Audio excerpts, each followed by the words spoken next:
Swayam Prabha. Digital India. Educated India.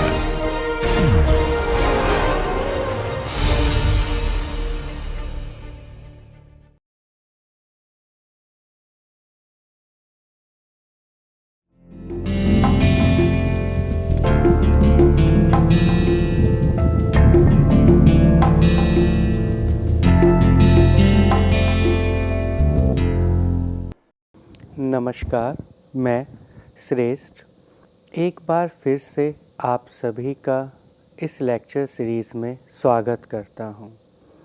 मैं वर्तमान समय में बनारस हिंदू यूनिवर्सिटी के मनोविज्ञान विभाग में एज ए असिस्टेंट प्रोफेसर कार्यरत हूं। हम लोग इस लेक्चर सीरीज़ में ऑर्गेनाइजेशनल बिहेवियर से संबंधित विभिन्न विषयों के ऊपर चर्चा कर रहे हैं। अभी तक हम लोगों ने ऑर्गेनाइजेशनल बिहेवियर के अर्थ, उसकी परिभाषाओं तथा अन्य विभिन्न विषयों जिन्होंने मनोविज्ञान जैसे अन्य विभिन्न विषय जिन्होंने ऑर्गेनाइजेशनल बिहेवियर में अपना योगदान दिया या जिनका कंट्रीब्यूशन है, उनके बारे में चर्चा की। उसके बाद हम लोगों ने ऑर्गेनाइजेशनल बिहेवियर के हिस्टोरिकल डेवलपमेंट के ऊपर विस्तृत रूप से चर्चा की और देखा किस प्रकार ऑर्गेनाइजेशनल बिहेवियर एक सब्जेक्ट के रूप में डेवलप हुआ और किन किन स्कॉलर्स का इसमें किस प्रकार से योगदान रहा। लास्ट के लेक्चर में हम लोगों ने ऑर्गेनाइजेशनल स्ट्रक्चर के ऊपर चर्चा की।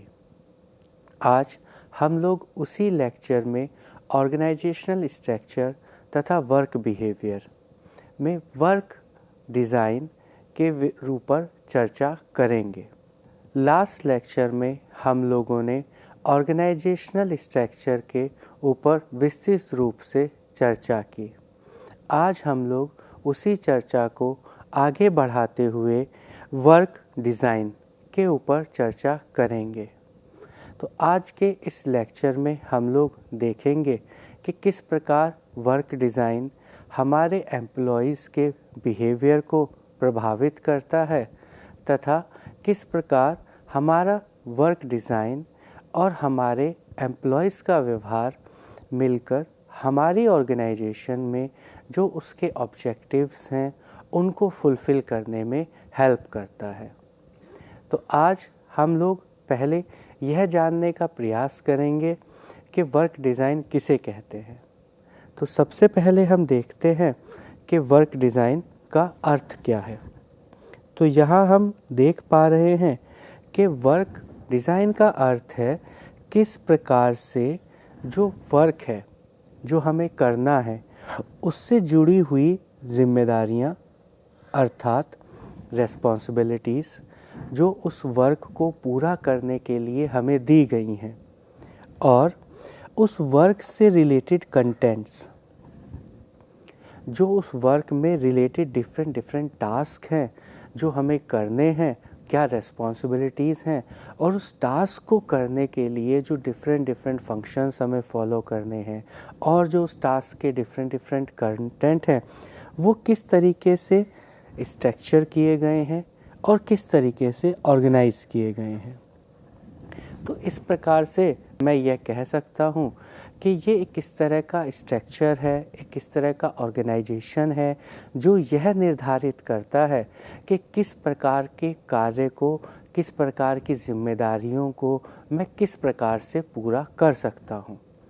तो वर्क यह है, जैसे यदि आपको कोई कार्य दिया जाए कि ठीक है आज शाम तक आपको ये कार्य पूरा करना है, तो अब आपको क्या मिला है, आपको रेस्पॉन्सिबिलिटीज़ मिली हैं।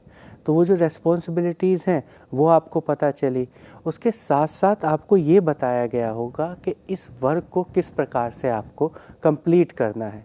तो ये जो पूरा का पूरा हुआ, ये क्या हुआ, वर्क डिज़ाइन। जैसे आप अपने आसपास देखते हैं बहुत सारे लोग बहुत सारे तरह के कार्यों को कर रहे हैं, लेकिन उन रेस्पॉन्सिबिलिटीज़ के साथ साथ वो एक पर्टिकुलर प्रोसेस के थ्रू उस कार्य को कर रहे हैं। तो वर्क डिज़ाइन में वर्क के साथ साथ क्या एक चीज़ और इनकॉर्पोरेट हुई है कि किस प्रकार, किस प्रोसीजर और किन रिलेशंस, जिम्मेदारियां जो मिली हुई हैं हमें, उनका आपस में क्या रिलेशन है और किस प्रकार से हम इस कार्य को पूरा करेंगे। तो इसे हम कहते हैं वर्क डिज़ाइन। डिज़ाइन को अगर आप सामान्य शब्दों में समझेंगे तो डिज़ाइन किस तरीके का होता है? डिज़ाइन एक रूपरेखा तैयार करता है। क्या कि कौन सा कार्य कब किस प्रकार से किया जाएगा। जैसे यदि आपको कोई घर बनाना है या आपको कोई एक चीज़ प्रोड्यूस करनी है तो आप पहले क्या करते हैं? पहले उसका डिज़ाइन बनाते हैं। तो डिज़ाइन से आपको क्या फ़ायदा होता है? डिज़ाइन आपको ये हेल्प करता है, ये गाइड करता है कि किस कार्य को मुझे कब करना है, किस कार्य के कंप्लीशन के बाद मुझे दूसरे काम के लिए प्रिपेयर होना है, और ये दोनों टास्क या दोनों रिस्पॉन्सिबिलिटीज़ कार्य मिलकर किस प्रकार मेरे पूरे कार्य को कंप्लीट कर रही हैं। तो यदि हम एक घर बनाने का एग्ज़ाम्पल लें तो पहले हम लोग क्या करते हैं? पहले आर्किटेक्चर के पास जाकर, एक आर्किटेक्ट के पास जाकर एक डिज़ाइन तैयार कराते हैं और क्या कहते हैं, ये क्या है? ये हमारे घर का जो हम बनाएंगे उसका डिज़ाइन है। तो वो हमें क्या हेल्प कर रहा है कि हमें सबसे पहले क्या डेवलप करना है, उसके बाद हमें कौन सा टास्क कंप्लीट करना है, इस टास्क को कंप्लीट करने के लिए हमारे पास क्या क्या रेस्पॉन्सिबिलिटीज़ हैं, क्या क्या रिसोर्सेज की हमें ज़रूरत होगी, किस प्रोसेस के थ्रू हम पहले एक कमरा बनाएंगे, फिर दूसरा कमरा बनाएंगे, या पहले हॉल बनाएंगे या पहले किचन बनेगा, या कौन सी चीज़ कहाँ बनेगी, ये पूरी तरीके से हमारे डिज़ाइन पर निर्भर करती है। इसी प्रकार वर्क डिज़ाइन में भी होता है कि जो हमारा टास्क है, जो हमें कंप्लीट करना है, उसकी नेचर क्या है, उसको पूरा करने के लिए हमें किस किस प्रोसीजर के थ्रू वो करना है, किस किस रिसोर्स को हमें इस्तेमाल करना है और किस किस रिसोर्स को हम किस प्रकार से इस्तेमाल कर सकते हैं। तो ये सारी चीज़ें हमें कहाँ से पता चलती हैं? ये सब चीज़ें हमें हमारे वर्क डिज़ाइन के द्वारा बताई जाती हैं। जब आपको कोई कार्य दिया जाता है तो उसके साथ साथ आप यह भी जानना चाहते हैं कि इस कार्य को आपको कैसे पूरा करना है। तो यदि आप अपने परिवार में हैं तो आपके पास ऑटोनॉमी होती है कि यदि आपको काम दिया जाए तो आप कह देते हैं ठीक है, इसे मैं अपने तरीके से कर दूंगा। आपको काम पूरा कराना है, काम हो जाएगा। लेकिन ऑर्गेनाइजेशन में हम इस तरीके से कार्य को पूरा नहीं करते हैं। कोई कार्य या जो टास्क हमें दिया जाता है, उस कार्य या टास्क को पूरा करने के लिए हमें एक स्पेसिफिक प्रोसीजर के थ्रू उस टास्क को पूरा करना होता है। यह इसलिए भी आवश्यक है क्योंकि जो डिफरेंट ऑर्गेनाइजेशन के वर्क हैं, टास्क हैं, वे एक दूसरे से इंटर रिलेटेड हैं। तो यदि आप अपने कार्य को किस प्रकार से करेंगे, इससे दूसरे व्यक्तियों का भी जो कार्य करने का फंक्शनिंग है, प्रोसीजर है, वो प्रभावित होता है। तो ऑर्गेनाइजेशंस में हम लोग जॉब्स, रेस्पॉन्सिबिलिटीज़ के साथ साथ उन जॉब्स को किस प्रकार से पूरा करना है, उनका क्या प्रोसीजर होगा, क्या क्या रिसोर्सेज की हमें आवश्यकता होगी, किस किस रिसोर्स को हम किस प्रकार से प्रयोग में लाएंगे, यह हम लोग पहले से एक डिज़ाइन के माध्यम से निर्धारित कर लेते हैं। तो अब हम यहाँ देखते हैं कि क्या वर्क डिज़ाइन एक बार अगर डेवलप हुआ तो वो हमेशा वैसे ही रहता है, या वर्क डिज़ाइन में हम लोग कुछ चेंजेस समय के साथ, एनवायरनमेंट के साथ करते रहते हैं। तो जिस तरीके से आप देखते हैं कि अगर आपने घर का नक्शा बनवाया भी था लेकिन उसके बाद भी अभी तक आपके घर में कुछ ना कुछ मॉडिफिकेशंस चल रहे होंगे, कॉमनली ऐसा होता है। उसी प्रकार वर्क डिज़ाइन में है।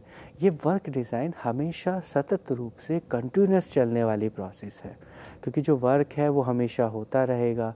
तो उसके अंदर जो करेक्शंस हैं, जो मॉडिफिकेशन है उसके करने के, उसके डिज़ाइनिंग के, हमेशा वो सतत रूप से चलते रहते हैं।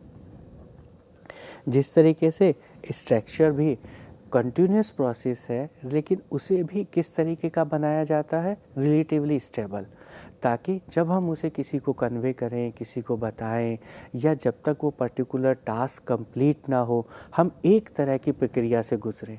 ऐसा ना हो कि हमने एक टास्क शुरू किया है, अभी उसका अलग तरीका है कार्य करने का, अभी वो वर्क हो ही रहा है और हम उसके कार्य करने के तरीके में कुछ बदलाव करें। तो जिस प्रकार से ऑर्गेनाइजेशनल स्ट्रक्चर भी एक ऑनगोइंग प्रोसेस है, लेकिन एक रिलेटिवली स्टेबल प्रोसेस है, उसी तरीके से वर्क डिज़ाइन में भी ये और कंटिन्यूस प्रोसेस है, लेकिन यह भी काफ़ी हद तक रिलेटिवली स्टेबल रखा जाता है। उसके बाद जो नेक्स्ट कैरेक्टरिस्टिक है वह है इंटरपर्सनल रिलेशंस। जिस प्रकार से हम लोगों ने देखा कि ऑर्गेनाइजेशनल स्ट्रक्चर में जो टास्क थे वो एक दूसरे से जुड़े हुए थे और एक दूसरे पर इंटरडिपेंडेंट थे, वर्क डिज़ाइन में भी जो एक इम्पॉर्टेंट चीज़ है वह है इंटरपर्सनल रिलेशंस। जहाँ पर आप कार्य कर रहे हैं, दूसरे के साथ आपको किस तरीके से इंटरेक्ट करना है, किस तरीके से व्यवहार करना है, और जो आपका इंटरपर्सनल इंटरेक्शन है वो किस प्रकार आपके वर्क को प्रभावित कर रहा है, यह आपके वर्क डिज़ाइन का एक इम्पोर्टेंट कंपोनेंट है। उसके बाद टास्क या वर्क एक्टिविटीज़ या फंक्शंस, अर्थात जो हमें रोल्स, जो हमें रेस्पॉन्सिबिलिटीज़ दी गई हैं, उनका सीधा संबंध है कि हमें क्या क्या कार्य करने हैं, क्या क्या फंक्शंस हैं, क्या क्या एक्टिविटीज़ हैं जिन्हें हमें कंप्लीट करना है। जैसे अगर मेरा कार्य यहाँ पर टीचिंग का है तो मेरा क्या टास्क है, मेरे क्या फंक्शन या एक्टिविटीज़ हैं टीचिंग का।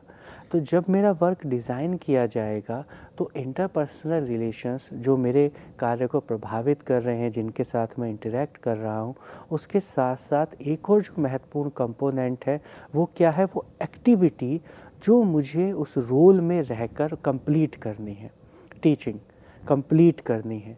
तो यहाँ पर जब मैं इस वर्क को डिज़ाइन करूँगा तो इस फंक्शन को मुझे सेंट्रल पॉइंट पे रखना होगा कि आपकी जो टीचिंग है वो आपका सेंट्रल पॉइंट है।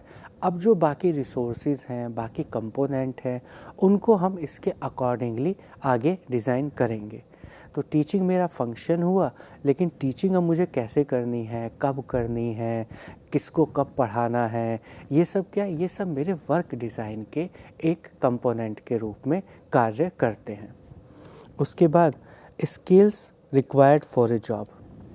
ऑर्गेनाइजेशन में वर्क डिज़ाइन करते समय हमें टास्क और टास्क को कंप्लीट करने के लिए जो स्पेसिफिक स्किल्ड हमें चाहिए, जो हमें स्पेसिफिक एबिलिटीज़ चाहिए, उनका नॉलेज होना और उनको ध्यान में रखना अत्यंत आवश्यक है।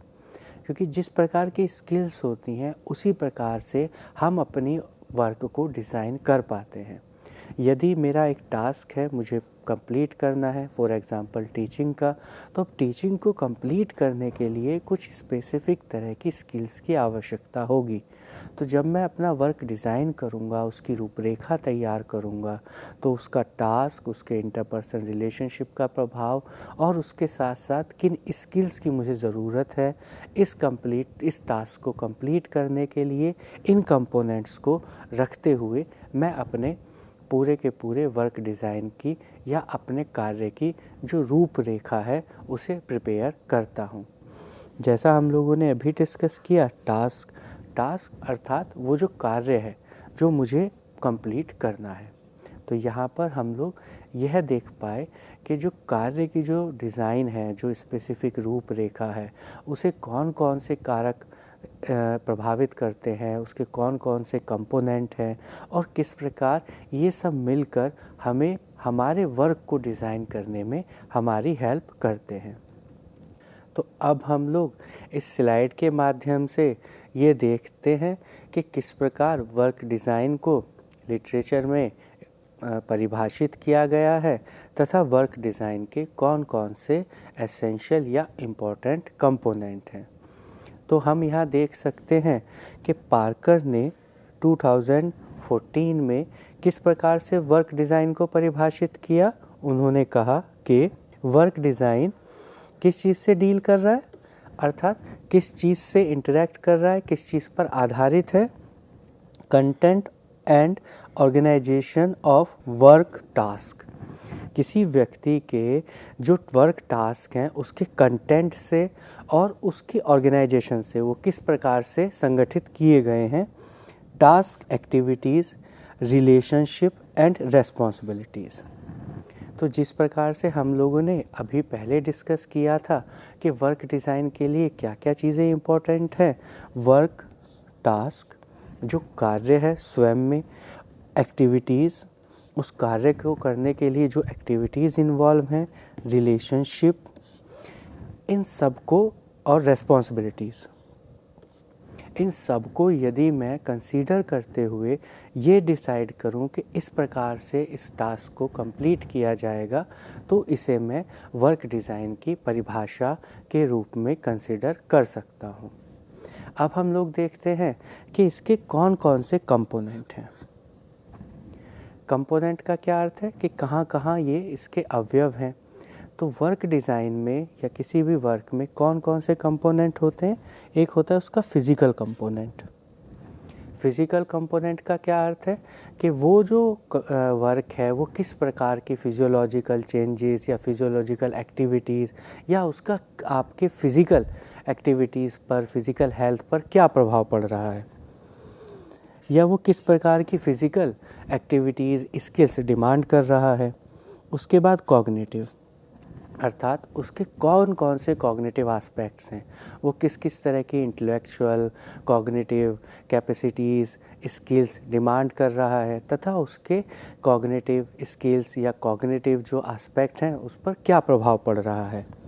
फिर इमोशनल कंपोनेंट, अर्थात भावनात्मक रूप से उसमें क्या क्या कंपोनेंट्स अवेलेबल हैं या वो किस प्रकार से उनसे जुड़ा हुआ है। बिहेवियरल कंपोनेंट, बिहेवियरल कंपोनेंट अर्थात जो मैं कार्य करूँगा, जो मेरे रेस्पॉन्सेस हैं, वो किस प्रकार से उसके एक कंपोनेंट के रूप में इस्टेब्लिश्ड हैं। उसके बाद एक्सटर्नल फैक्टर्स, अर्थात इन सब के अलावा भी उस कार्य से रिलेटेड ऐसे बहुत सारे एक्सटर्नल फैक्टर्स होंगे जो उसे प्रभावित कर रहे होंगे किसी भी कार्य को, जब वो कार्य पूरा किया जा रहा है। वो टेक्निकल फैक्टर्स, अर्थात उस कार्य को करने के लिए हमें किन किन टेक्नोलॉजिकल चीज़ों की आवश्यकता है, क्या क्या हम उसमें इक्विपमेंट्स यूज़ कर रहे हैं, क्या टूल्स यूज़ कर रहे हैं, कौन सी टेक्नोलॉजी यूज़ कर रहे हैं। तो वर्क डिज़ाइन के समय हमें वर्क के फिज़िकल एस्पेक्ट्स, उसके कॉग्निटिव एस्पेक्ट्स, उसके इमोशनल एस्पेक्ट्स, उसके बिहेवियरल एस्पेक्ट्स और वो एक्सटर्नल कंडीशंस या एक्सटर्नल फैक्टर्स जो उसे प्रभावित कर सकते हैं, उसके साथ साथ, क्योंकि कोई भी टास्क हो रहा होगा तो उसके कुछ टेक्नोलॉजिकल एस्पेक्ट्स होंगे, वो टेक्नोलॉजिकल एस्पेक्ट्स ये सब मिलकर उसके एक मेजर कंपोनेंट्स के रूप में एक रूपरेखा तैयार करते हैं। अब हम लोग आगे देखते हैं कि जो जॉब कंटेंट है उसकी क्या क्या बेसिक कैरेक्टरिस्टिक्स हैं। तो ये जो कैरेक्टरिस्टिक्स हैं इन्हें टर्नर ने 1965 में सजेस्ट किया, इन कैरेक्टरिस्टिक्स को, और आगे हैकमैन और लॉवलर द्वारा 1971 में इन्हें रिवाइज किया गया। तो अब हम देखेंगे कि इन्होंने किस प्रकार जो जॉब कंटेंट हैं उसकी जो डिफरेंट कैरेक्टरिस्टिक्स हैं उनके बारे में अपने व्यूज़ दिए, और वो व्यूज़ हमें किस प्रकार से किसी जॉब की बेसिक नेचर को, बेसिक फंक्शनिंग को समझने में हेल्प करते हैं। जब हमारे पास किसी जॉब की बेसिक फंक्शनिंग, उसकी बेसिक कैरेक्टरिस्टिक्स होंगी, अब हम लोगों के लिए उस जॉब को डिज़ाइन करना, उसको रीडिज़ाइन करना, यह हमारे लिए इजी हो जाएगा। तो अब हम देखते हैं इन्होंने कौन कौन सी कैरेक्टरिस्टिक्स बताई। उसमें पहला उन्होंने बताया वैरायटी। वैरायटी का क्या अर्थ उन्होंने बताया कि उस जॉब में, उस टास्क में हमें किन किन तरह के सब वर्क या सब टास्क कंप्लीट करने हैं। जो मेरा एक पर्टिकुलर जॉब है उसके कुछ डिफरेंट टास्क होंगे। जैसे टीचिंग है अगर, तो टीचिंग के इस जॉब में मुझे डिफरेंट टास्क मिले हुए होंगे। तो यहाँ पर वैरायटी का अर्थ है कि मुझे कितने तरह के डिफरेंट टास्क कंप्लीट करने हैं उस जॉब को कंप्लीट करने में।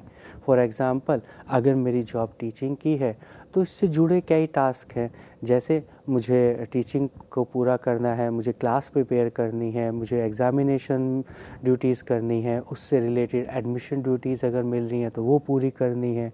अर्थात इस जॉब के साथ साथ इस जॉब से रिलेटेड बहुत सारे टास्क आपको कंप्लीट करने हैं। तो जितने ज़्यादा डिफरेंट वैरायटी के टास्क होंगे तो वो सारे किस कंपोनेंट में आएंगे? वैरायटी एक कैरेक्टरिस्टिक के रूप में। अब आप देखेंगे सेकंड क्या है? सेकंड है ऑटोनॉमी।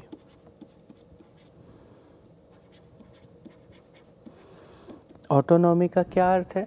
ऑर्गेनाइजेशन में सामान्य रूप से ऑटोनॉमी का अर्थ है कि आपको जो आप कार्य कर रहे हैं उस कार्य करने के दौरान आप कितनी पावर तक, कितने एक्सटेंड तक अपने डिसीज़न ले सकते हैं।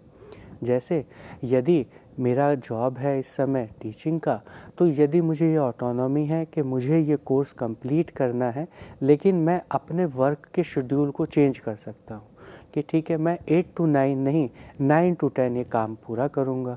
तो यहाँ पे क्या है? यहाँ पर मुझे एक एक्सटेंड तक ये ऑटोनॉमी दी गई है कि मैं अपने टास्क को रिशेड्यूल कर सकता हूँ। ये रिशेड्यूल कर सकता हूँ कि ठीक है, मैं किन किन टूल्स को यूज़ करूँगा इस टास्क को कंप्लीट करने के लिए। तो यहाँ पर मैंने टाइम को भी अपनी ऑटोनॉमी में रखा। मैं कौन कौन से टूल्स यूज़ कर सकता हूँ ये भी मेरी ऑटोनॉमी है। सेकंड, इसका पर्सपेक्टिव क्या हो सकता है कि मुझे कोई ऑटोनॉमी नहीं है, जो मुझे टास्क दिया गया है अभी करना है, इस समय करना है और आपको इन टूल्स को यूटिलाइज़ करते हुए इस टास्क को कंप्लीट करना है। तो यहाँ पे क्या हुआ? ऑटोनॉमी। ऑटोनॉमी क्या एक गुण की तरह, एक विशेषता की तरह हमारी जॉब से रिलेटेड है, एक स्पेसिफिक तरह की कैरेक्टरिस्टिक। तो ये भी क्या हुआ? ये एक जॉब की या जॉब का जो कंटेंट है उसकी एक स्पेसिफिक कैरेक्टरिस्टिक। ऑटोनॉमी के बाद क्या है? Task identity.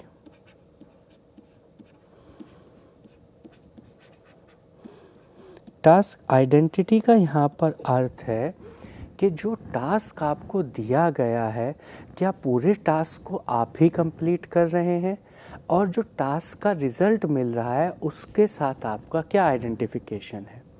तो यदि ये कार्य मुझे पूरा करना है और ये पूरा कार्य करना मेरी ज़िम्मेदारी है, मेरी ही ज़िम्मेदारी है अकेले की, और जो इसका रिज़ल्ट है वो क्या है, वो मेरे साथ आइडेंटिफाई करेगा, तो ये क्या होगा? ये एक डिफरेंट तरह की कैरेक्टरिस्टिक की तरह डेवलप होगा।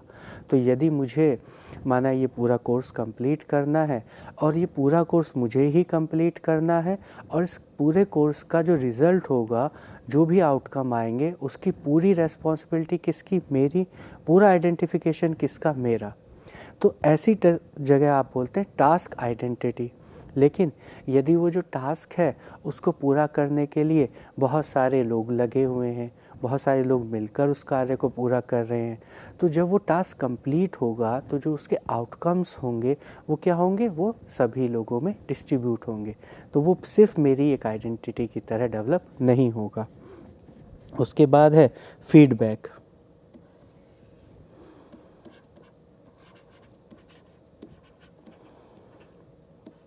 यहाँ फीडबैक का अर्थ है कि जब आप कोई कार्य करते हैं तो जो आपने एक्टिविटीज़ की, जो आपने एक्शंस किए, जो आपने बिहेवियर किए, उसका फीडबैक आपको मिलना, उसका अप्रेज़ल आपको मिलना, आपको बताया जाए कि ठीक है, आपने ये काम इस तरीके से किया, बहुत अच्छा किया, आप इस कार्य को और इस तरीके से कर सकते थे।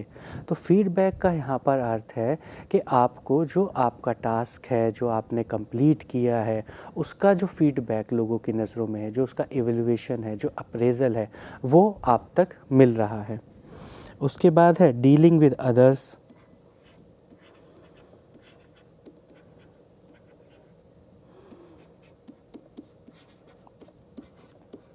यहाँ पर डीलिंग विद अदर्स का अर्थ है कि आपको उस टास्क को कंप्लीट करने के लिए दूसरे लोगों से इंटरेक्ट करने की, दूसरे लोगों से डील करने की कितनी रिक्वायरमेंट है। तो यदि आपका टास्क ऐसा है कि आपको उस टास्क को पूरा करने के लिए और लोगों से डील करना है, और लोगों से इंटरपर्सनल रिलेशन बनाने हैं, और लोगों से इंटरेक्ट करना है, उन लोगों को मैनेज करना है, तो वो क्या कैरेक्टरिस्टिक होगी? वो होगी डीलिंग विद अदर्स। उसके बाद नेक्स्ट है फ्रेंडशिप,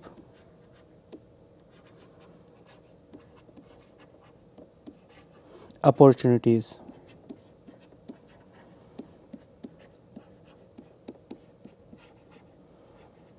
अपॉर्चुनिटीज़ का क्या अर्थ है कि यहाँ पर मुझे कितनी ऐसी अवसर अपॉर्चुनिटी मिल रही हैं दूसरे के साथ इंटरेक्ट करने के लिए, दूसरे के साथ रिलेशनशिप बनाने के लिए। तो वो जो जॉब है वो मुझे ये अपॉर्चुनिटी प्रोवाइड करा रही है कि ठीक है, आप दूसरों से मिल सकते हैं, इनफॉर्मल फॉर्मल रिलेशनशिप डेवलप कर सकते हैं, फ्रेंडशिप डेवलप कर सकते हैं। तो ये क्या हुआ? ये मेरी जॉब की एक कैरेक्टरिस्टिक है। तो आप देखेंगे कि कुछ जॉब में आपको ऐसी अपॉर्चुनिटी मिलती है कि बाकी लोगों से आप इंटरेक्ट कर सकते हैं, बाकी लोगों से आप डिस्कशन कर सकते हैं, उनके साथ एक फ्रेंडली रिलेशन बना सकते हैं।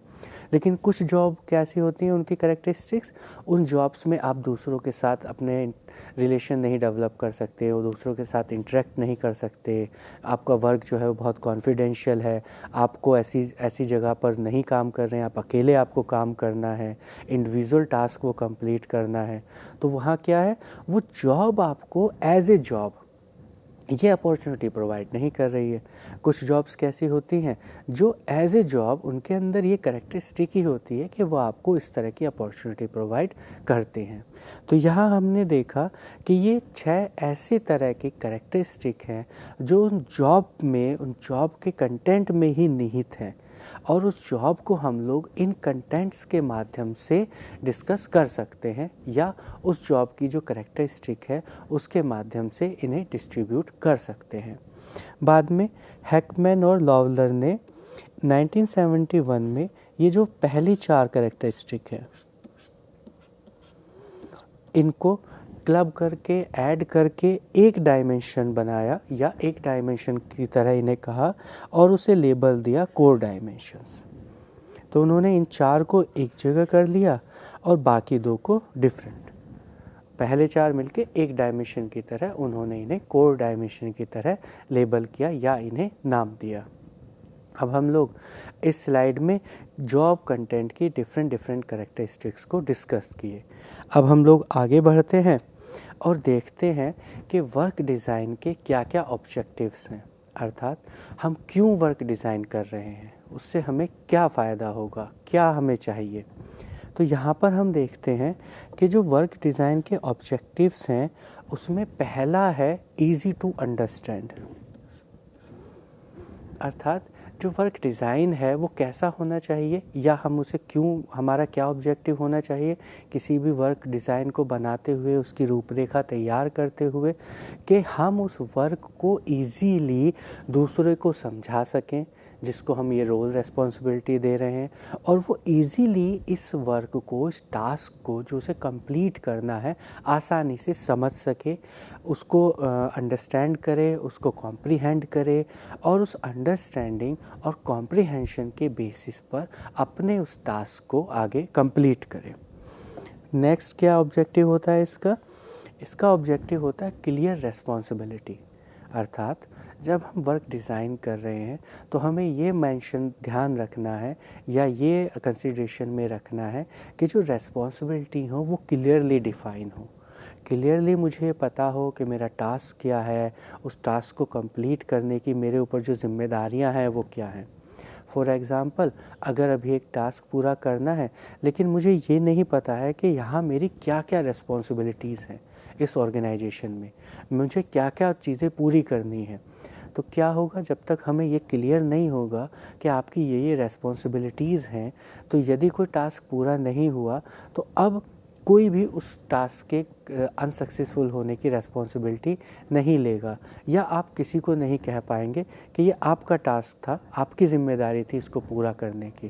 क्यों? क्योंकि वो क्लैरिटी नहीं है कि ये इनका टास्क है, ये इनकी ज़िम्मेदारी है और ये ज़िम्मेदारी इनकी है। तो यहाँ पर हम लोगों को जब वर्क डिज़ाइन करें तो जो रिस्पॉन्सिबिलिटीज़ हैं वो किसकी हैं, कब उन्हें पूरा करनी है, हम लोग उसे क्लियरली डिफ़ाइन करते हैं। उसके बाद फ्लेक्सिबिलिटी, अर्थात वर्क डिज़ाइन करते हुए हमें इस तरह का पर्सपेक्टिव या इस तरह का ऑब्जेक्टिव रखना चाहिए कि हमारा जो वर्क है उसमें कुछ हद तक कार्य करने के लिए जो फ्लेक्सिबिलिटी की ज़रूरत है हमारे एम्प्लॉइज़ को, वो अवेलेबल हो।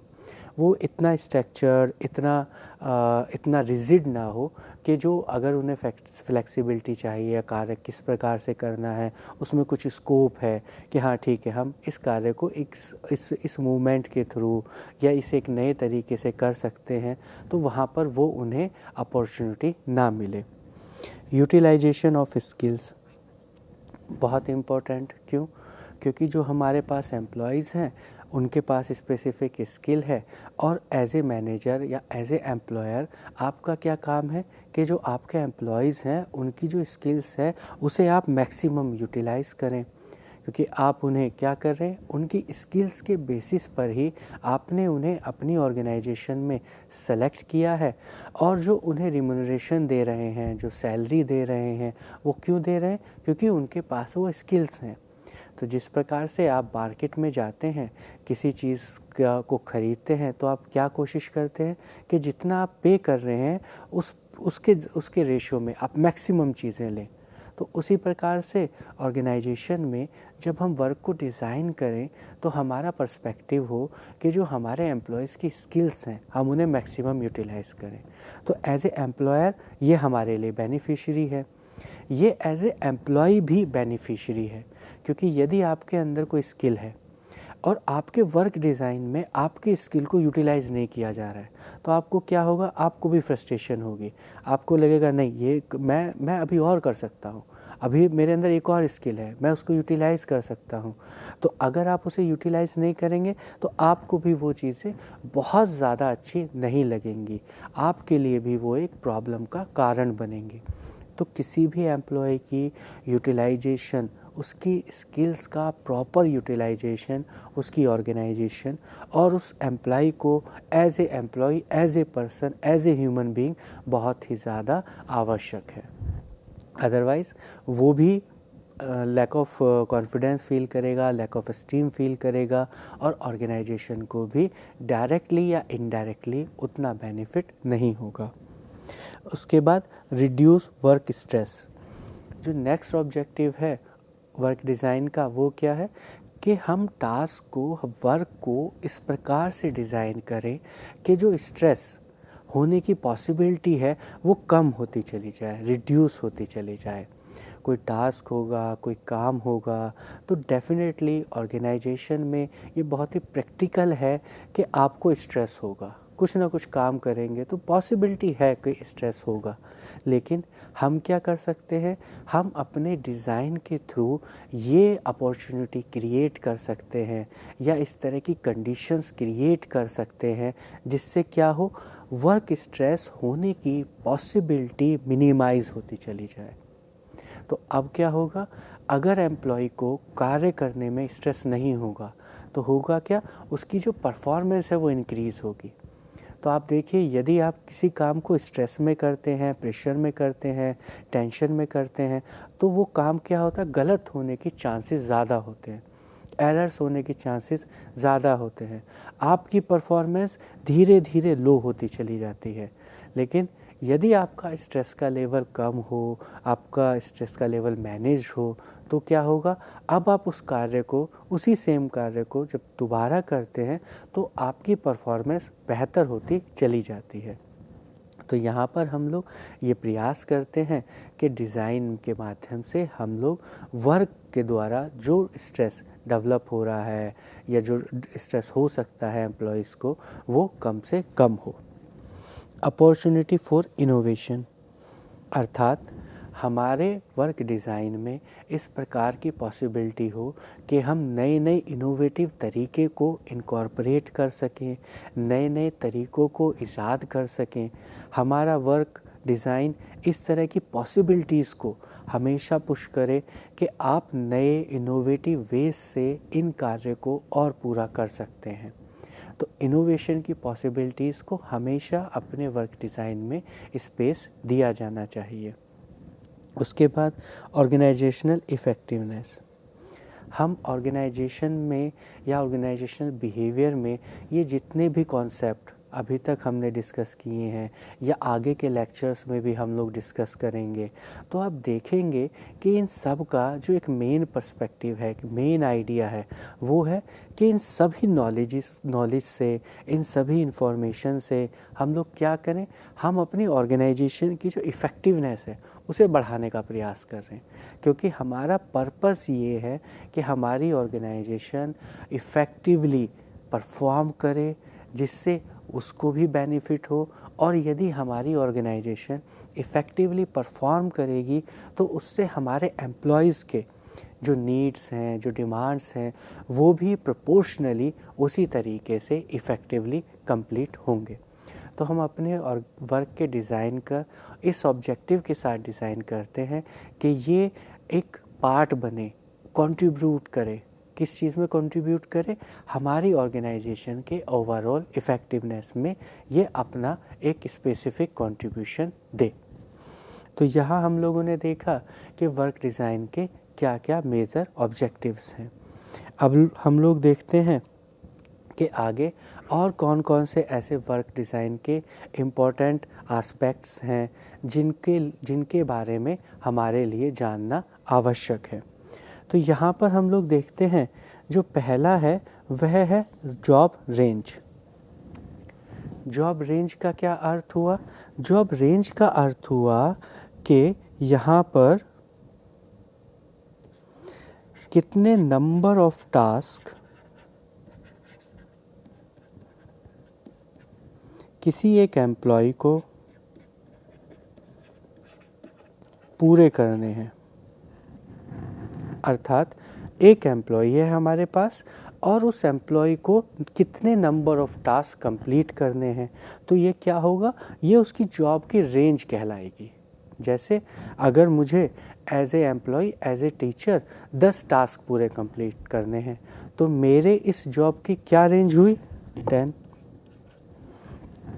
माना दूसरा व्यक्ति है, उसको अपनी जॉब में कितने टास्क कंप्लीट करने हैं? माना 5।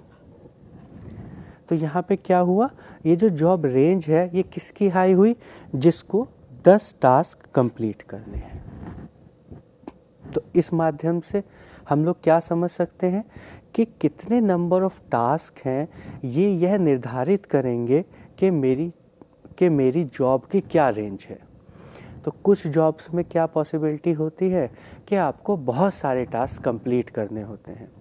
तो जिन जॉब्स की ऐसे नेचर होती है, उन जॉब्स को क्या कहा जाता है कि इन जॉब की जो रेंज है, इन वर्क की जो रेंज है वो बहुत हाई है। क्यों? क्योंकि इन्हें बहुत सारे टास्क कंप्लीट करने हैं इस पर्टिकुलर जॉब में रहते हुए। कुछ लोगों की जॉब को क्या कहा जाता है कि इनकी रेंज कम है, जॉब की रेंज कम है। जॉब की रेंज का क्या कम होने का क्या अर्थ है कि नंबर ऑफ टास्क जो इन्हें परफॉर्म करने हैं वो क्या है? वो कम है। तो आप देखेंगे कि जिस तरह की नेचर ऑफ जॉब होती है, वो नेचर ऑफ जॉब ये डिटरमाइन करती है कि इस जॉब में मुझे कितने नंबर ऑफ टास्क कंप्लीट करने हैं। तो आपकी नेचर ऑफ जॉब आपकी जॉब रेंज को डिटरमाइन करने में एक महत्वपूर्ण भूमिका अदा करती है। तो जॉब रेंज जॉब डिज़ाइन का एक एलिमेंट है। उसके बाद सेकंड है जॉब डिज़ाइन में जॉब रोटेशन। जॉब रोटेशन क्या है? जॉब रोटेशन में हम बार बार चीज़ों को, बार बार जॉब को बदलेंगे, रोटेट करेंगे। रोटेशन का क्या अर्थ होता है कि जैसे अगर मेरे हाथ में कुछ 4 चीज़ें हैं, तो मैं कभी एक को इधर, एक को इधर, उनको रोटेट कर रहा हूँ, उनकी पोजीशन रोटेट कर रहा हूँ। या यहाँ पर टेबल है, टेबल पे अगर 4, 5, 6 चीज़ें रखी हुई हैं, तो कभी मैंने इस चीज़ को उठा के यहाँ रख दिया, कभी इस चीज़ को उठा के यहाँ रखा, कभी इस चीज़ को उठा के यहाँ रख दिया। तो मैं क्या कर रहा हूँ कि पोजीशन रोटेट कर रहा हूँ। तो जॉब रोटेशन में हम लोग क्या करते हैं, चेंज करते हैं। अब किस चीज़ में चेंज करते हैं? यहाँ पर तो हमारे पास टेबल पे माना 4 चीज़ें थी, हमने उनकी पोजीशन चेंज की। जॉब में हम क्या चीज़ें चेंज कर सकते हैं? रेस्पॉन्सिबिलिटीज़। तो यहाँ पर हम लोग रेस्पॉन्सिबिलिटीज़ को चेंज करते हैं। उससे क्या बेनिफिट होता है? जैसे आप देखा होगा, आपने टेबल पे अगर कोई चीज़ें अभी एक तरीके से रखी हैं, उसके बाद आपने उन्हें रीअरेंज कर दिया, तो आपने क्या किया, उनके प्लेस को चेंज कर दिया। इसी तरीके से जॉब को अगर मैंने कुछ रेस्पॉन्सिबिलिटीज़ हैं रीअरेंज किया, तो क्या होगा, अब उनको जो करने का मेरा मोटिवेशन है या उनको देखने का जो मेरा पर्सपेक्टिव है वो बदल जाएगा। तो आप भी देखिए, आप घर में क्या करते हैं, बहुत सी बार चीज़ों को रीअरेंज करते हैं, उनकी लोकेशन चेंज करते हैं, उनका प्लेस चेंज करते हैं।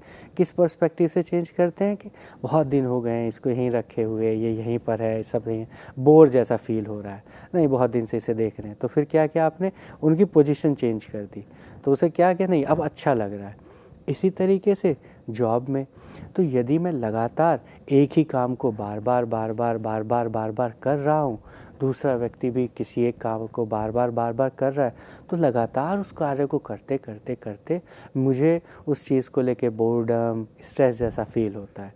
लेकिन जब अगर मैं रोटेट करता हूँ, अभी मेरा कुछ रिस्पॉन्सिबिलिटी रोटेट कर दी गई, तो अब क्या, मुझे नया काम करना है, तो क्या होगा, उस काम को लगातार करते करते करने से जो मुझे बोर्डम जैसा लग रहा है, स्ट्रेस जैसा लग रहा है, फटीग जैसा लग रहा है, तो जो नया टास्क होगा उसको करते समय मेरा जो एनर्जी का लेवल होगा, मोटिवेशन का लेवल होगा, वो बदल जाएगा। जैसे आप घर में जब चीज़ें बदलते हैं, तो आपका पर्सपेक्टिव ही बदला है, चीज़ें नहीं बदली। क्या बदला, आपको देखने का पर्सपेक्टिव बदल गया। उसी तरह से ऑर्गेनाइजेशन में जैसे ही मैंने जॉब को रोटेट किया, तो वो जो स्टैग्नेंसी आ गई थी, कि बिल्कुल नीरसता जैसी हो गई थी, उसको बदलने में मुझे मदद मिली। उसके साथ साथ ये क्या मेरी मदद कर रहा है कि मोटिवेशन को बढ़ाने में, क्योंकि जब आप चीज़ों को रोटेट कर रहे हैं, अब उसको नया काम करने के लिए रोटेट किया जैसे आपने, अब उसको नया काम करना है, तो अब क्या होगा, उसको खुद को पहले रेडी करना होगा। तो जैसे ही आप देखेंगे आपको कोई नया काम मिलता है, तो आप उस कार्य को करने के लिए थोड़े ज़्यादा उत्साहित होते हैं, थोड़े ज़्यादा मोटिवेट होते हैं, थोड़े ज़्यादा एगर होते हैं, ज़्यादा रेडी होते हैं। तो जब आप इस तरह की एक्टिविटीज़ में पार्टिसिपेट करते हैं, तो आप क्या देखेंगे कि आपका जो परफॉर्मेंस है उस काम को करने का, वो बढ़ जाता है। तो आप देखिए, कई बार यदि आप लगातार किसी एक काम को, किसी एक जॉब को करते रहते हैं, तो भी आप क्या कहते हैं कि यार बहुत बोर हो गए हैं, चलो कुछ अब नया करते हैं।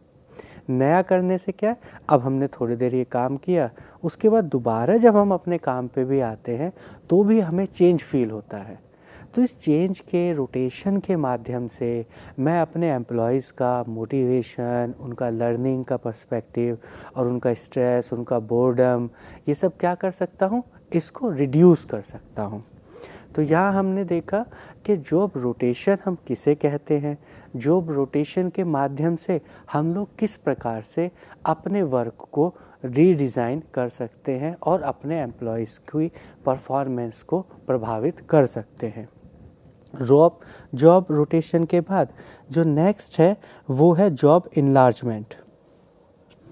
जॉब इनलार्जमेंट का क्या अर्थ है कि इनलार्जमेंट का क्या अर्थ होता है, जैसे अगर ये टेबल है, आप कहें कि टेबल को इनलार्ज कर दीजिए, तो आप क्या करेंगे, ये टेबल तो आप खींच के नहीं बढ़ा पाएंगे, आप क्या करेंगे, इसमें दूसरी टेबल ऐड कर देंगे। तो जॉब एनलार्जमेंट में भी क्या होगा, जॉब एनलार्जमेंट में भी जो डिफरेंट टास्क हैं, आप उसमें चीज़ों को बढ़ा देंगे। तो होगा क्या, जैसे एक मेरे पास टास्क है, अब इसमें मैंने टास्क 2 ऐड कर दिया।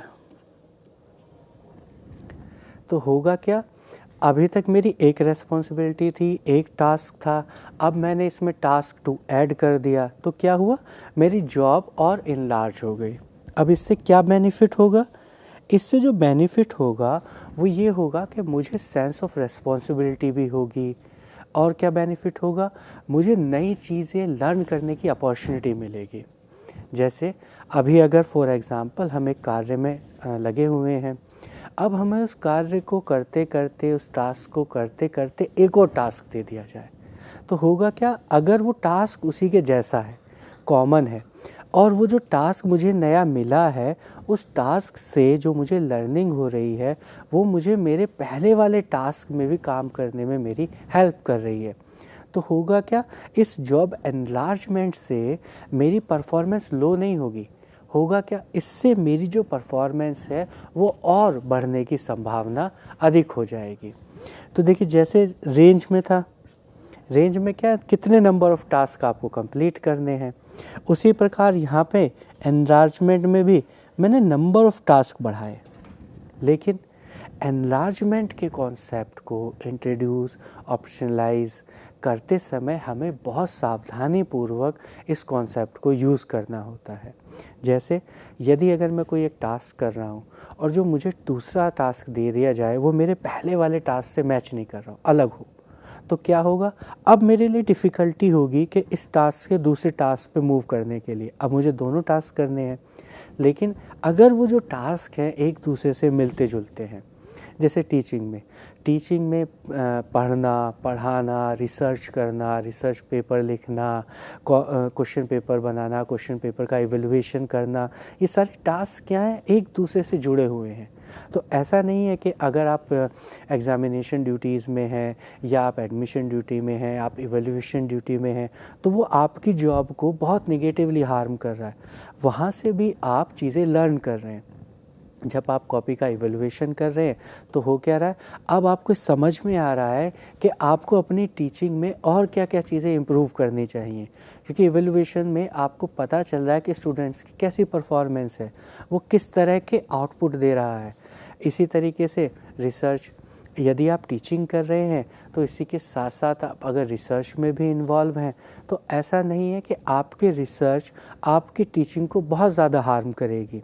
जब आप रिसर्च करेंगे तो आपको आपकी टीचिंग के लिए भी नए नए कॉन्सेप्ट सीखने को मिलेंगे, आपकी जो स्किल्स हैं वो और शार्पन होंगी, आप और ज़्यादा चीज़ें रिवाइज़ करेंगे। तो जॉब इनलार्जमेंट में आप यदि उसे स्मार्टली, बहुत ही प्लान्ड वे में यूज़ करें, तो इससे आपके जो एम्प्लॉयज़ हैं उनको उस जॉब को, उस परफॉर्मेंस को करने में और अच्छा लगेगा, और उनके लिए लर्निंग अपॉर्चुनिटीज़ होंगी, और वो चीज़ों को लर्न करेंगे, और उनकी मोटिवेशन और परफॉर्मेंस और हाई लेवल पर पहुंच जाएगी।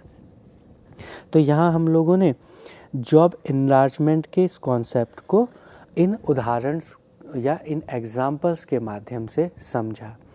अब हम लोग आगे जो इससे रिलेटेड कॉन्सेप्ट हैं उसे इस नेक्स्ट स्लाइड के माध्यम से समझने का प्रयास करते हैं। तो जो नेक्स्ट है वो उन्होंने यहाँ पे बताया गया है जॉब एनरिचमेंट। तो जॉब एनरिचमेंट का क्या मतलब हुआ, जैसे जॉब एनलार्जमेंट में हमने क्या किया था, जॉब एनलार्जमेंट में हमने टास्क को बढ़ाया था। जॉब एनरिचमेंट में हम क्या करेंगे, जॉब एनरिचमेंट में हम लोग ऑटोनॉमी को बढ़ाएंगे।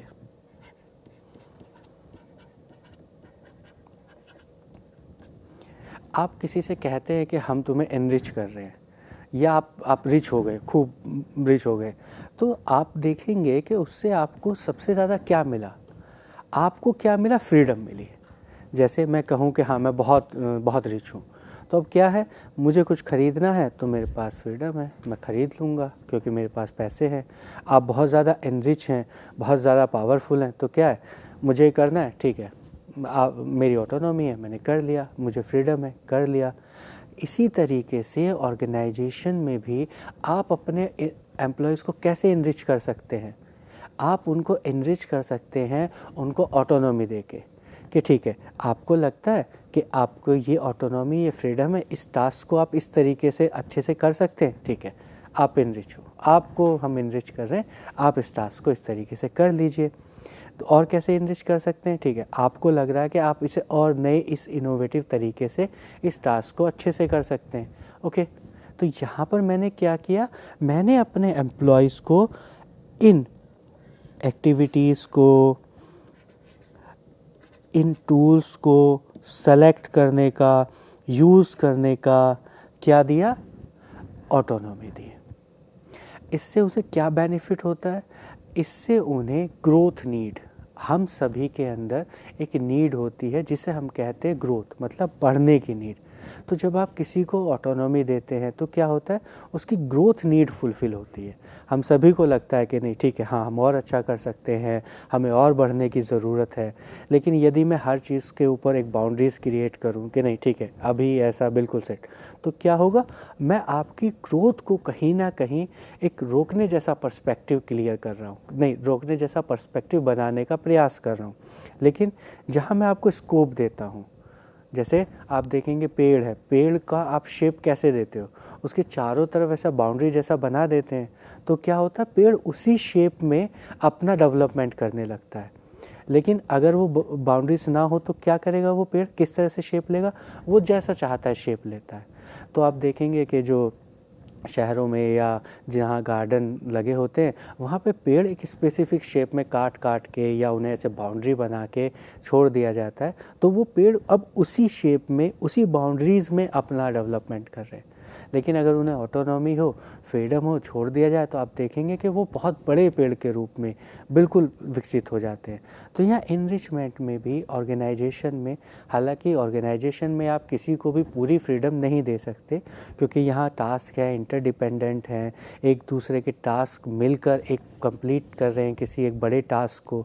लेकिन हम जहाँ तक पॉसिबल है वहाँ तक अपने एम्प्लॉयज़ को ये ऑटोनॉमी प्रोवाइड कर सकते हैं, जिससे वो अपना डेवलपमेंट भी करें और उस डेवलपमेंट के माध्यम से हम अपनी ऑर्गेनाइजेशन को भी एक वेल डेवलप्ड फॉर्मेट तक पहुंचा सकें। तो यहाँ हमने इनरिचमेंट में देखा कि किस प्रकार से हम लोग उन्हें फ्रीडम देते हैं। लेकिन यहाँ फ्रीडम या ऑटोनॉमी जब आप किसी को देते हैं तो उसके साथ साथ एक और कॉन्सेप्ट वर्क करता है, वो क्या है, अकाउंटेबिलिटी। तो यदि आपने किसी से कहा कि ठीक है अब आपको फ्रीडम है, आप सेलेक्ट कीजिए, इस तरीके से काम कर लीजिए, लेकिन अब क्या होगा, अब इस टास्क की पूरी अकाउंटेबिलिटी किसकी है, आपकी है। तो यहाँ पे क्या और एक चीज़ ऐड हो जाती है, अकाउंटेबिलिटी।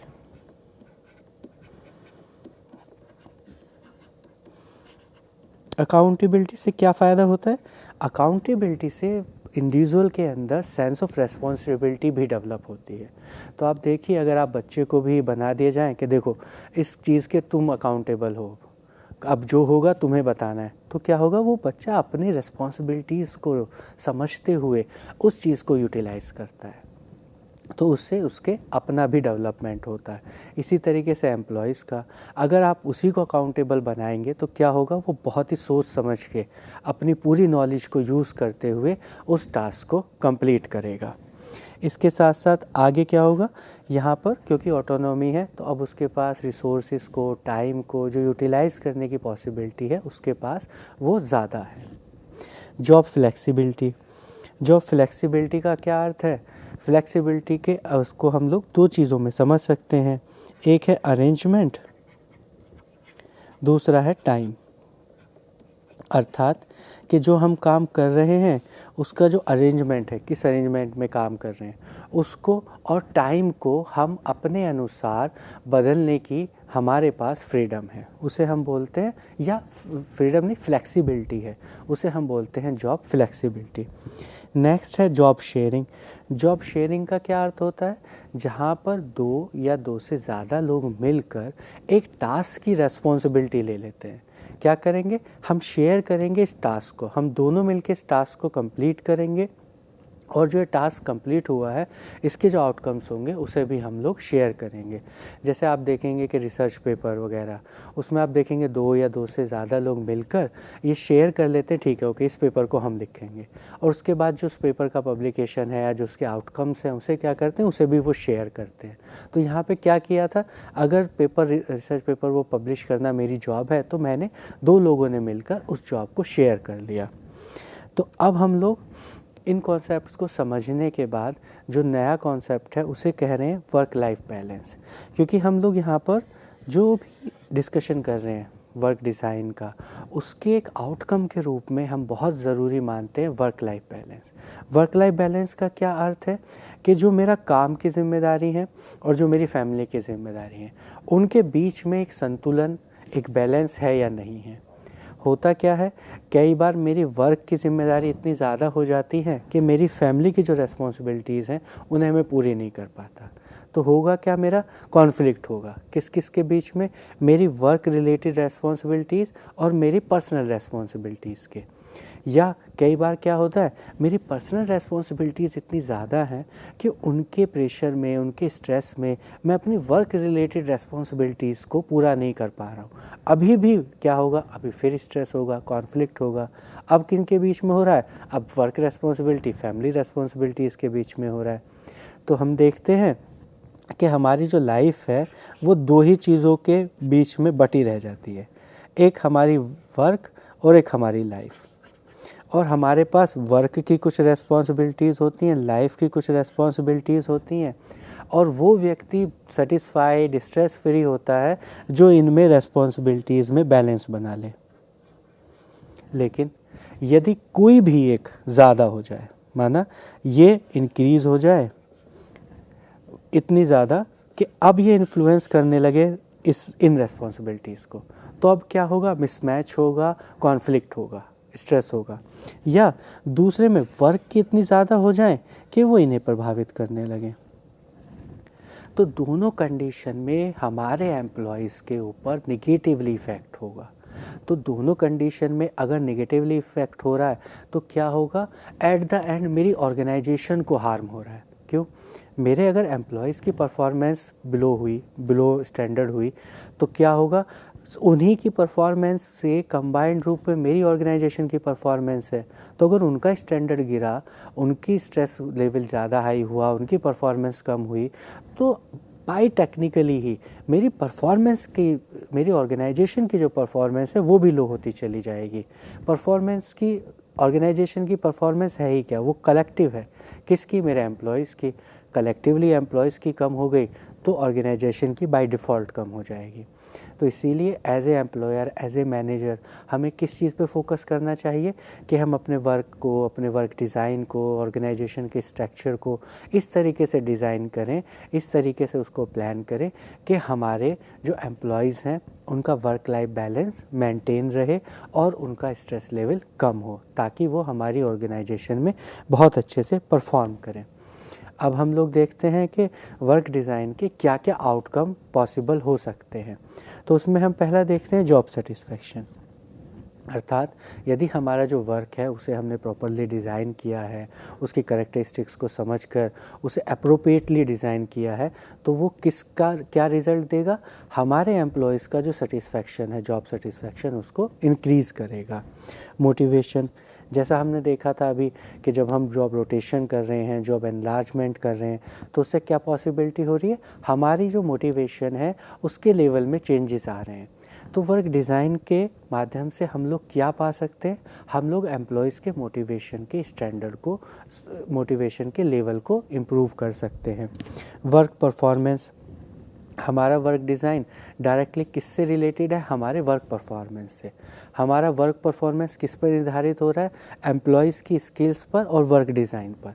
तो यदि एम्प्लॉयज़ की स्किल और वर्क डिज़ाइन दोनों के बीच में कंपैटिबिलिटी है, दोनों के बीच में बहुत अच्छा मैनेजमेंट है, तो क्या होगा, हमारे एम्प्लॉयज़ की जो परफॉर्मेंस होगी, वर्क परफॉर्मेंस, वो आगे इम्प्रूव होगी। उसके बाद नेक्स्ट क्या है, फटीग। फटीग क्या होगा, हम अपने वर्क डिज़ाइन को प्रॉपरली अगर इस्टेब्लिश करते हैं तो क्या होगा, फटीग की पॉसिबिलिटी कम होगी। जैसे हमने देखा था जब जॉब रोटेशन किया तो क्या है, क्योंकि एक जैसा काम करते करते रिपीटेड वर्क करते करते एम्प्लॉयज़ में फटीग हो रहा है, एम्प्लॉयज़ में बोर्डम हो रही है। तो ऐसी कंडीशन में क्या किया, हम लोगों ने वर्क डिज़ाइन के माध्यम से जो उनका फटीग है उसके लेवल को कंट्रोल या रेगुलेट करने का प्रयास किया। उसके बाद एक्सीडेंट्स, क्योंकि जैसा आप देखेंगे कि अगर आप कोई काम बार बार रिपीटेडली करते हैं तो उससे क्या है, आपके अंदर जो उस कार्य को करने का जो मोटिवेशन है, जो इंटरेस्ट है, वो कम होने लगता है। और चूँकि बार बार आप एक काम को करते हैं तो फटीग होता है। तो फटीग से क्या डायरेक्टली रिलेटेड है? एक्सीडेंट। थकान में आपकी दुर्घटना होने की संभावना ज़्यादा रहती है। तो वर्क डिज़ाइन के माध्यम से हम लोग फटीग के साथ साथ वर्क प्लेस में होने वाले जो एक्सीडेंट्स हैं उनकी प्रोबेबिलिटी को कम कर पाते हैं। उसके बाद कॉन्फ्लिक्ट। ऑर्गेनाइजेशन में जिस तरह का वर्क डिज़ाइन होगा वो क्या इस्टेब्लिश कर रहा है कि इंटरपर्सनल रिलेशनशिप कैसे हैं, हमारी परफॉर्मेंस कैसी है। तो वर्क डिज़ाइन के माध्यम से हम लोग एम्प्लॉयज़ के बीच में होने वाले या एम्प्लॉय और एम्प्लॉयर के होने वाले कॉन्फ्लिक्ट्स की पॉसिबिलिटी को रिड्यूस कर सकते हैं। और फाइनली ये हमारी जो साइकोलॉजिकल और जो फिज़िकल हेल्थ है, क्योंकि हम लोग वर्क डिज़ाइन में किन कंपोनेंट्स को ध्यान दे रहे थे, उनके फिज़िकल, कॉग्निटिव, इमोशनल, उन सभी कंपोनेंट्स को हमने फोकस किया। तो जब हम उन पे कंसीडर करते हैं, उनको रीडिज़ाइन करते हैं, तो उनके माध्यम से हम लोग अपने एम्प्लॉयज़ की ओवरऑल साइकोलॉजिकल वेलबींग और उनकी फ़िज़िकल हेल्थ को इम्प्रूव करने की जो पॉसिबिलिटीज़ है उसे इम्प्रूव कर पाते हैं। तो आज के इस लेक्चर में हम लोगों ने देखा कि वर्क डिज़ाइन का कॉन्सेप्ट क्या है, किस किस तरह के हम लोग वर्क डिज़ाइन को कर सकते हैं, और हमारे वर्क डिज़ाइन को समझने के लिए हमें किन किन कंपोनेंट्स को समझना आवश्यक है। और उसके बाद हमने देखा कि वर्क डिज़ाइन के क्या क्या आउटकम्स हमें मिल सकते हैं। तो आज के इस लेक्चर को हम लोग यहीं पर समाप्त करते हैं। आज के इस लेक्चर में हमारे साथ जुड़े रहने के लिए आप सभी का बहुत बहुत धन्यवाद। आगे के लेक्चर्स में हम लोग ऑर्गेनाइजेशनल बिहेवियर से संबंधित अन्य विभिन्न विषयों के ऊपर इस चर्चा को जारी रखेंगे। आप हमारे साथ जुड़े रहने के लिए आपका धन्यवाद। आपका दिन शुभ हो। Thank you.